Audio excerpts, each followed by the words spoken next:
रायगडचे जिल्हाधिकारी तथा जिल्हा आपत्ती व्यवस्थापन प्राधिकरण रायगड अलिबागचे अध्यक्ष किशन जावळे यांच्या मार्गदर्शनाखाली खालापूर तालुक्यातील तहसीलदार अभय चव्हाण यांच्या आदेशान्वये खोपोली शहरातल्या सुभाषनगर भागातील दरड प्रवण क्षेत्रात दिनांक 28 मे रोजी मॉक ड्रिल आयोजित करण्यात आले होते। रायगड जिल्हा आपदा मित्र यंत्रणेचे नोडल ऑफिसर MK म्हात्रे यांनी दुपारी 3 वाजता अलर्ट कॉल दिल्यावर अवघ्या 5 मिनिटात एका मागोमाग एक अशा सर्वच यंत्रणांच्या अधिकारी, कर्मचारी आणि जवान आवश्यक संसाधनासह सुभाषनगर परिसरात दाखल झाले।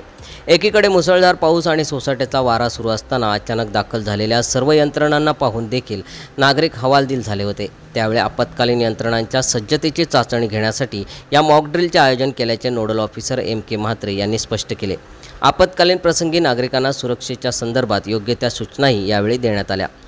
खालापूर तालुका तहसीलदार कार्यालयाकडून महसूल यंत्रणेचे अधिकारी मनोज पवार, खोपोली नगरपालिका प्रशासनाचे उपमुख्याधिकारी रणजित पवार आणि सर्व खात्यांचे प्रमुख, खोपोली पोलीस स्टेशनचे निरीक्षक शीतल राऊत आणि अधिकारी, खोपोली नगरपालिका अग्निशमन दलाचे मोहन मोरे आणि जवान, खोपोली नगरपालिका डॉक्टर बाबासाहेब आंबेडकर रुग्णालयाच्या आरोग्य अधिकारी डॉक्टर संगीता वानखेडे आणि आशा वर्कर, सार्वजनिक बांधकाम खात्याचे अधिकारी, महाराष्ट्र राज्य विद्युत महामंडळाचे अधिकारी आणि कर्मचारी, वन खात्याचे अधिकारी, मंडळ अधिकारी भरत सावंत, अपघातग्रस्तांच्या मदतीसाठी सामाजिक संस्थेचे सदस्य त्याचप्रमाणे अन्य संस्थांनी तत्परतेने मॉक ड्रिलमध्ये सहभाग घेऊन आपले कर्तव्य बजावले।